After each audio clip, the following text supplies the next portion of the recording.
thank you to the co-chairs and to Leader Jeffries for holding this important hearing, and to all of our witnesses. Your voices, centering your voices, is incredibly important because unfortunately, our colleagues want to make this about everything but the American peoples whose healthcare we're fighting for. Look, I didn't come to Congress to cut healthcare.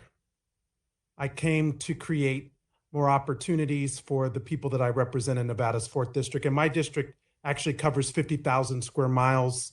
It's not just Las Vegas and North Las Vegas, but also central rural Nevada. And I really appreciated Dr. Ellison, you referring to the underserved doesn't mean undeserving. And that is so incredibly true, especially in our rural communities where they already struggle to get access to care. Ms.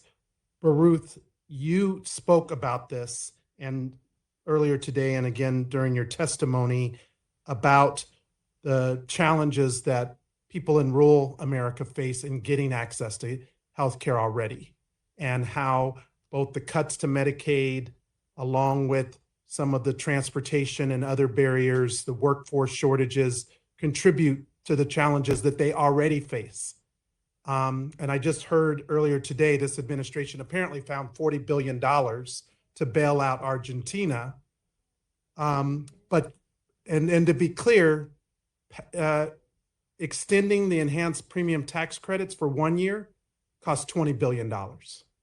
So they found the money to bail out Argentina.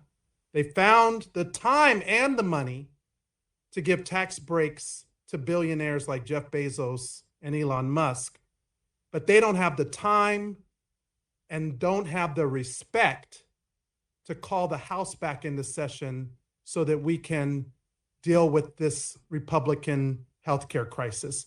So can you explain, based on your experience, Ms. Baruth, what are the biggest challenges that rural communities face, especially rural hospitals? I have 2 rural hospitals that are expected to close in Nye County, in the center part of Nevada. We don't have a birthing center in Pahrump. There's very limited OBGYN services. Families have to travel more than an hour and a half to deliver a baby.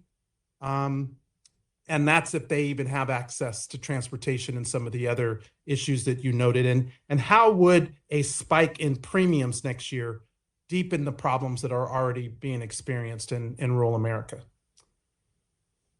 Well, a spike in the premiums is the easy part to answer because people are going to die. They're going to drop off their health insurance. They're not going to go to the hospital. They're going to stay at home. They're going to get sick and they're going to die. And that's the simple answer to it.